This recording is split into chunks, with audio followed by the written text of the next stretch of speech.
ఇరాన్తో యుద్ధంలో అమెరికాకు తీవ్ర నష్టం వాటిల్లుతోంది. మరీ ముఖ్యంగా కోట్ల రూపాయల విలువైన ఆయుధాలు నాశనమయ్యాయి. ఇప్పటి వరకు 16 యుద్ధ విమానాలు ధ్వంసమయ్యాయి. వీటిలో 10 MQ-9 రీపర్ డ్రోన్లను శత్రు దళాలు కూల్చేశాయి. మరికొన్ని యుద్ధంలో దాడికి గురైనట్లు సమాచారం.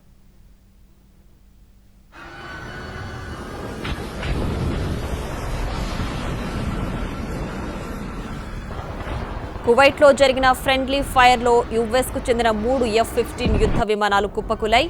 ఇరాక్లో వాయుసేనకు చెందిన రీఫ్యూయలింగ్ విమానం K-135 కుప్పకూలింది. ఈ ఘటనలో 6 సిబ్బంది ప్రాణాలు కోల్పోయారు. సౌదీ అరేబియాలో ఓ వైమానిక స్థావరంపై ఇరాన్ జరిపిన దాడిలో 5 KC-135 రీఫ్యూయలింగ్ విమానాలు దెబ్బతిన్నాయి. ఇరాన్ రక్షణ వ్యవస్థలు మానవరహిత రీపర్ డ్రోన్లను కూల్చేశాయి. వీటిలో దాదాపు 9 గాల్లోనే ధ్వంసమయ్యాయి.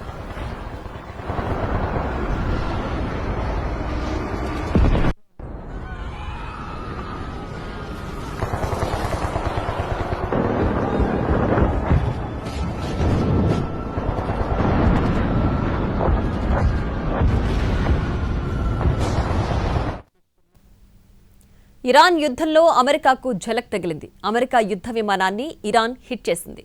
తాము F-35 యుద్ధ విమానాన్ని కూల్చేశామని ఇరాన్ IRGC ప్రకటించింది. యుద్ధ విమానం కూలిపోతున్న ఫుటేజ్ను విడుదల చేసింది.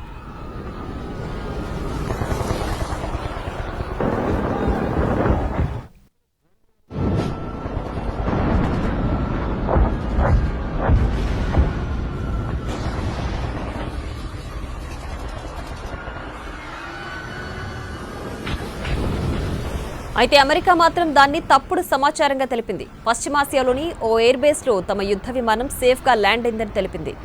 పైలట్ ఆరోగ్య పరిస్థితి నిలకడగా ఉందని వెల్లడించింది.